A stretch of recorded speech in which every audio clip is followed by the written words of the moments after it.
আমরা আশঙ্কা করছি যদি আমরা 12 তারিখ ভুল জায়গায় সিল মারি, ভুল লোককে নিয়ে আসি, সঠিক সিদ্ধান্ত না নিতে পারি, বাংলাদেশ সম্পর্কে যাদের ভালো ধারণা নাই তারা যদি চলে আসে, সামনে ভয়াবহ দিন অপেক্ষা করছে।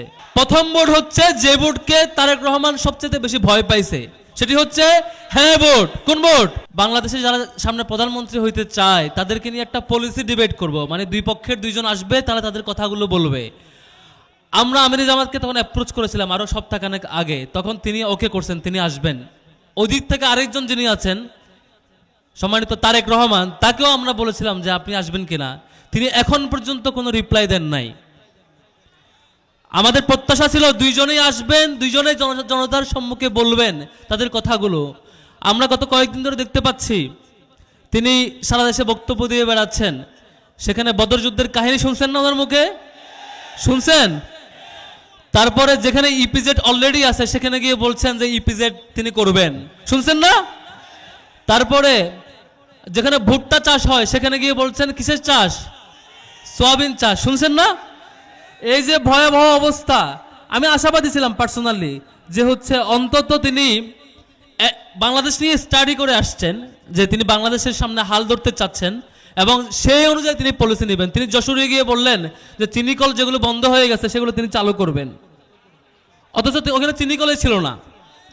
অর্থাৎ আমরা আশঙ্কা করছি যদি আমরা 12 তারিখ ভুল জায়গায় সিল মারি, ভুল লোককে নিয়ে আসি, সঠিক সিদ্ধান্ত না নিতে পারি, বাংলাদেশ সম্পর্কে যাদের ভালো ধারণা নাই তারা যদি চলে আসে, সামনে ভয়াবহ দিন অপেক্ষা করছে। আমরা কি ভুল লোককে চুজ করব? আমরা ভুল লোককে চুজ করব না। আর একটা অ্যালার্মিং ব্যাপার আছে, সেটি হচ্ছে তিনি জায়গায় জায়গায় বলছেন ওনাদের অনেক অভিজ্ঞতা এবং অভিজ্ঞতা সম্পন্ন একটা পার্টিকে তিনি ক্ষমতায় আনতে চান। তো আমি কি অভিজ্ঞতা একটু ঘাটাঘাটি করতেছিলাম, পরে দেখলাম উনি নিজেই কখনো ইলেকশন করার সুযোগ পান নাই। এটা স্বাভাবিক না পাওয়াটা, গত 15 বছর ফেসিবাদ ছিল। কিন্তু আর কি অভিজ্ঞতা আছে সে অভিজ্ঞতা আমরা জানতে চাচ্ছিলাম, যে আপনি আসেন জনসম্মুখে বলেন। এখন পর্যন্ত সেই জিনিস আমরা লক্ষ্য করি না, এখন পর্যন্ত পারি নাই।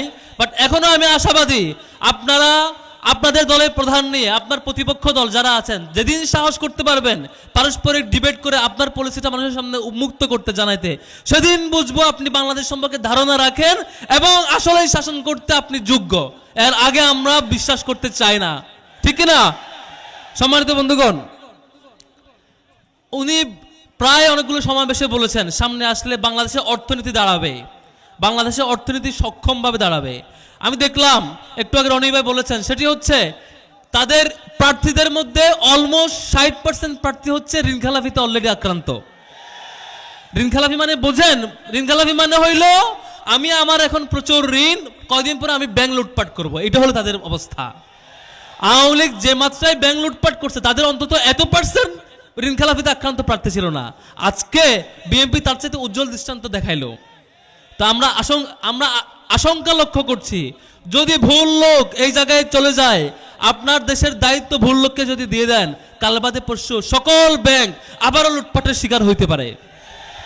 সম্মানিত বন্ধুগণ, আমাদের ভোট এবারে কয়টা ভোট? প্রথম ভোট হচ্ছে যে ভোটকে তারেক রহমান সবচেয়ে বেশি ভয় পাইছে, সেটি হচ্ছে হ্যাঁ ভোট। কোন ভোট? উনি হ্যাঁ ভোটের পক্ষে আসতে মোটামুটি 2-2.5 মাস সময় নিছেন, তারপরে চিন্তা করছে। যখন দেখে সব মানুষ হ্যাঁ পক্ষে চলে আসছে তখন তিনি আর না এসে পারেন নাই। তাহলে আমরা আগামী 12 তারিখ প্রথম ভোট কোন ভোট হবে? হ্যাঁ মানে আজাদি, হ্যাঁ মানে কি, আর না মানে গোলামি, না মানে কি, আমরা আজাদির পক্ষে আছি ইনশাল্লাহ।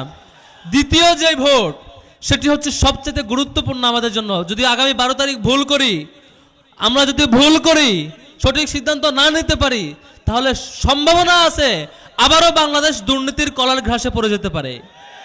সম্ভাবনা আছে যে চাঁদাবাজি এবং লুটতরাজ এখন তারা নিজেদের উদ্যোগে করছে, নিজেরা সিন্ডিকেট করে, সেটি রাষ্ট্রীয় বাহিনী ব্যবহার করে দেশব্যাপী চাঁদাবাজকে তারা ছড়াই দিতে পারে। আমরা এই চাঁদাবাজ, এই লুণ্ঠন, এই সন্ত্রাসকে লাল কার্ড দেখাবো ইনশাআল্লাহ আগামী 12 তারিখ। পারবো তো ইনশাআল্লাহ? আপনাদের দুইটা দায়িত্ব, একটা হচ্ছে দাঁড়িপাল্লার পক্ষে আপনি নিজে তো ভোট দিবেনই, পাশাপাশি আপনার পরিচিত পারিবারিক এবং অন্যান্য কর্মস্থলে যত মহল আছে প্রত্যেকটা জায়গায় দাঁড়িপাল্লার দাওয়াতটা পৌঁছায় দিবেন। পারবেন তো?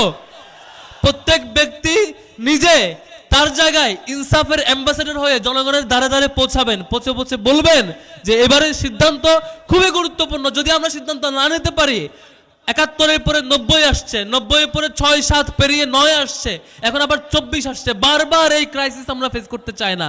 আমরা আজীবনের জন্য সুন্দর একটা ইনসাফের উজ্জ্বল দৃষ্টান্ত স্থাপন করতে চাই। পারবো তো ইনশাআল্লাহ?